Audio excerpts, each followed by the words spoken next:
So today we're gonna do something a little bit different. With the T20 World Cup about to start, we are going to go over a few top five lists for you guys. We're going to go over top five bowling innings, top five batting innings, and top five overall matches. Let's start with the batting. So we have five innings here. We've already picked them beforehand, and our goal for this whole thing is, we've sort of restricted ourselves to one country per batting innings, bowling innings. For batting innings and bowling innings, and we're only going to talk about one thing per match. So keep that in mind as you listen through these.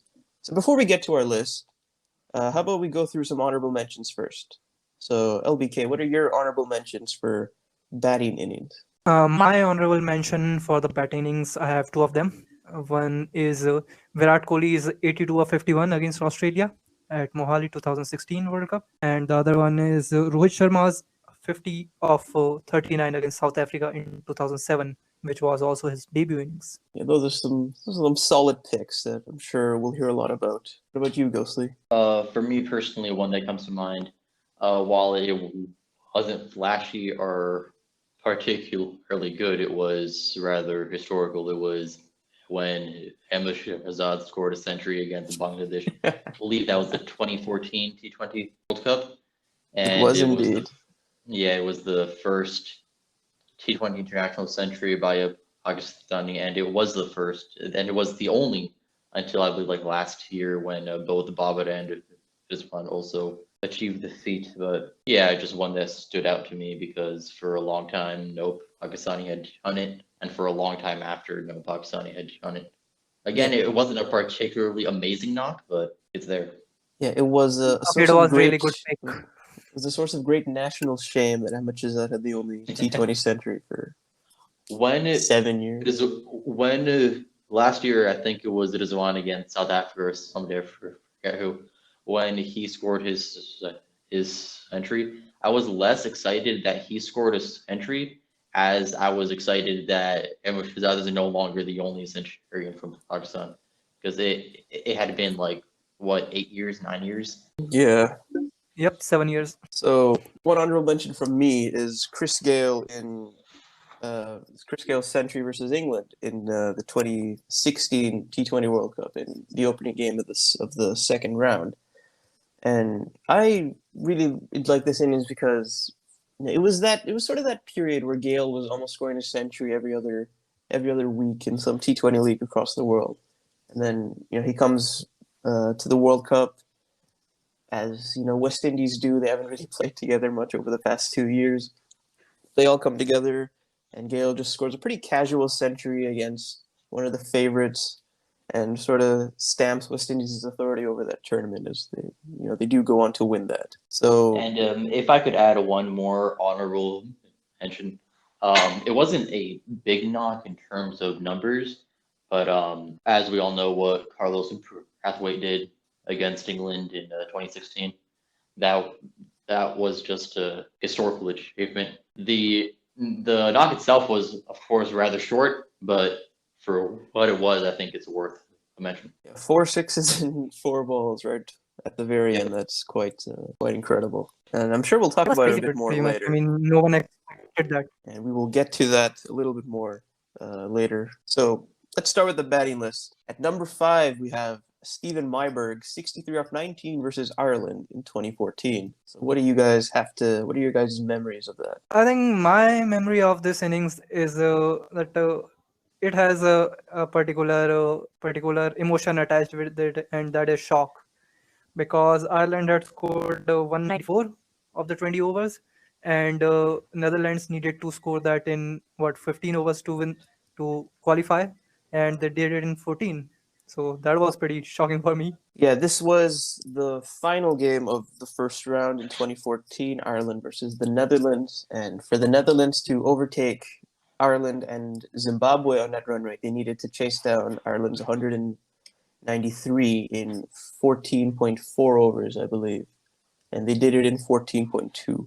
And the catalyst for that was Myberg starting with 63 off the first 19 balls.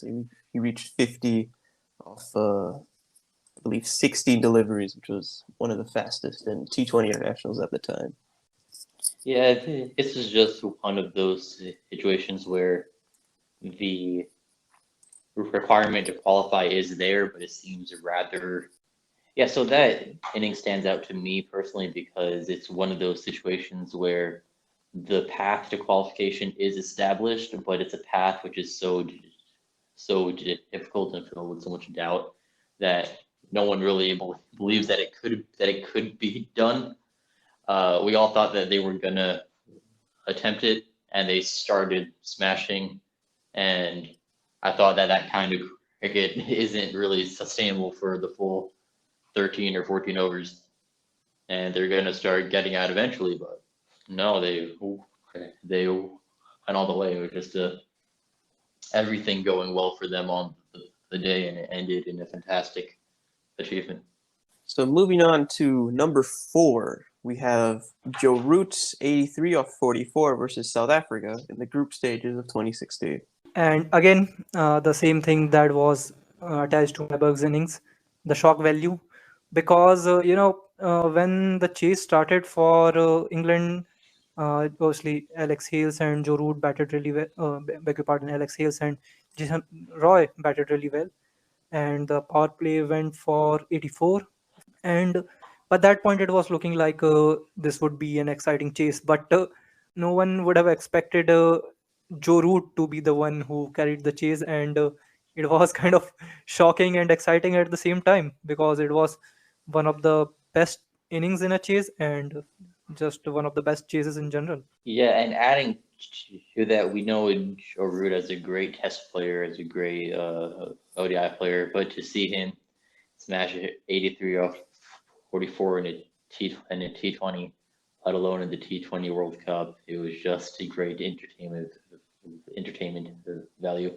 In a team of the likes of Jason Roy, Alex Hales, Joss Butler, people who are known to hit big, it's Joe Root who just outperforms everyone.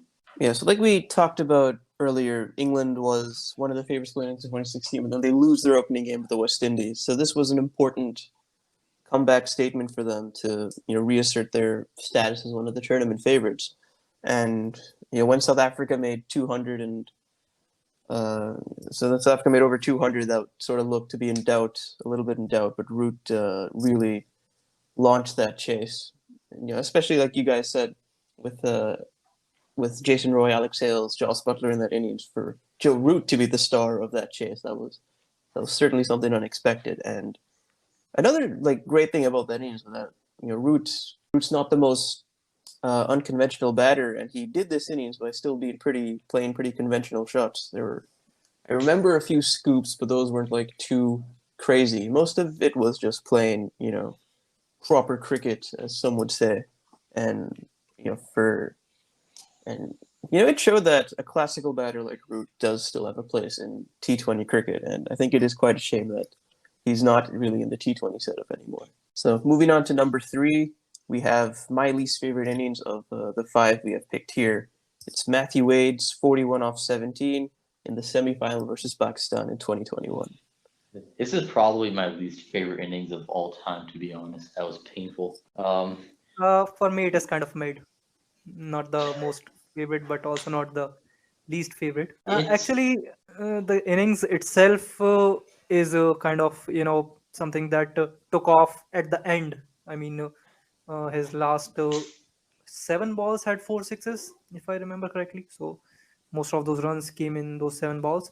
And if you followed the World Cup properly, you'd remember that South Africa game, and the game versus South Africa, the Australia's game versus South Africa, and the game versus Pakistan were pretty similar in the department of flows, because the chases both started pretty shakily, and at one point in both the chases there was it was Matthew Wade and Marcus Stoinis batting at the death, and it seemed like this was the more high scoring version of that chase, because there they needed uh, I mean, the required rate was much lower, but it was a tricky chase on that pitch. But here, even though the pitch was better than that, they had to go a long way, because they still needed 80 runs and 46 balls remaining. So they had to do multiple things really well. I mean, first take it deep, and then finish it off. And he did both things really well, especially, obviously alongside Marcus Stoinis. The main thing about the 2021 World Cup that everyone remembers was that the win toss win match thing, and I believe Pakistan lost that toss, and they put up a big fight until the end when Wade just took it away by himself.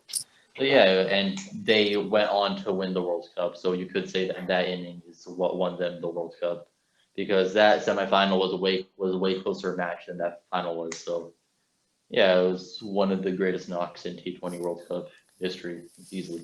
Yeah, when Wade joined Stoinis in the middle, Australia needed 81 off 46 with 5 wickets remaining. And yeah, Wade just sort of turned that around from there. And also Stoinis started to pick up the pace once Wade came in as well.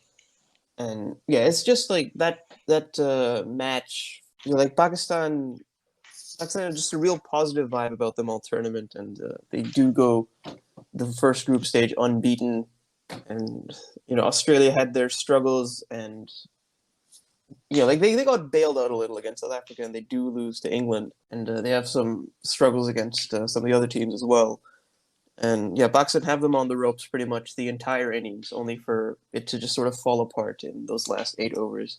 And yeah, with Hassan dropping Wade, the equation becomes 18 off 9, and it seems pretty in the balance. But then Wade only needs 3 balls to finish the match. In the modern T20 game, especially at the international level, 18 off 9 is going to get chased every time, especially nowadays. And the funny thing was, for us, when the game got exciting, Australia was kind of behind. But my dad was pretty sure that the 19th over would go for 20 plus, and it actually did. So that was pretty shocking for me how accurately he predicted that. Yeah, I cried for quite some time. Okay. The Australian cricket team has made me cry more times than I'd like to admit. My great watching experience started with Australian team making me cry, so I'm kind of used to it now. So moving on to number 2, we have Marlon Samuels 78 off 56 versus Sri Lanka in the final of the 2012 T20 World Cup. That one is more or less self-explanatory. In the innings itself, the next highest score was 26 by Darren Sammy, and in the game it was 33 by Mahela Jayawardene. So you can clearly see how good of an innings it was, especially with the strike rate and the fact that West Indies had only gotten 14 out of their power play, and they were 37 of first 12 overs. So to take them to another 100 runs in the last 8 overs on such a tough pitch, on on such a day, the final of T20 World Cup, I think it was historic in several ways. And what also makes it noteworthy is the quality of bowling he was up against. It was against the likes of Angelo Matthews, Lasit Linga, and just so to pull out that kind of performance when your team is very deep on the back foot to win the World Cup.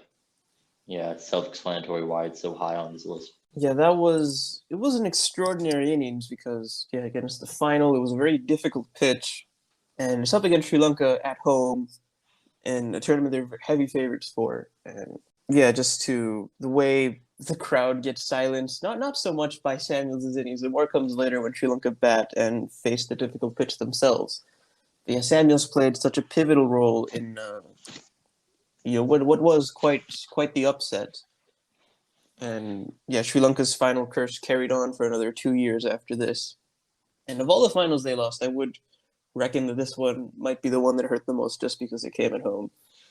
And yeah, Samuels, again, like the bowling Samuels face, Malinga was one of the premier T20 bowlers of the time. He continued to be, for 5 years before that, 5 years after that. And this was, among the times when he was at his strongest. But he goes for 50 runs in this match.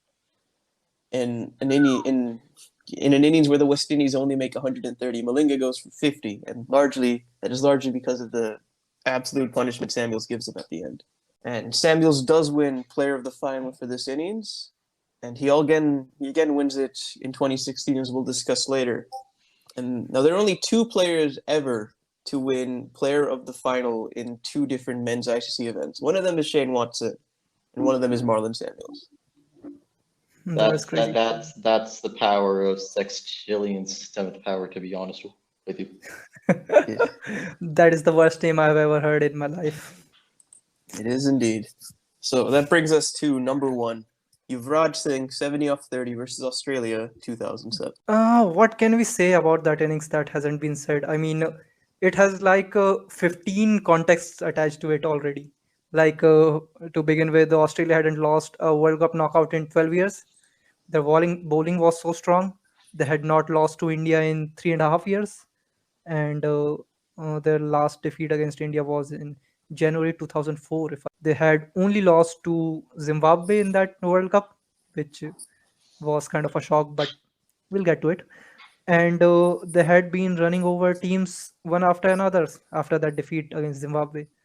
And I think it is pretty much stated there that the bowling lineup of Stuart Clark, Mitchell Johnson, and Brett Lee is pretty tough to face in general. And when you come in to face them at 41 for 2 after 8 overs in a World Cup semi-final, then it becomes extra tough.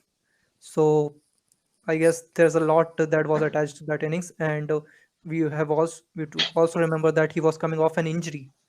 So there's a lot that was attached to that innings, and his innings got India 150 runs in the last 12 overs against that bowling attack.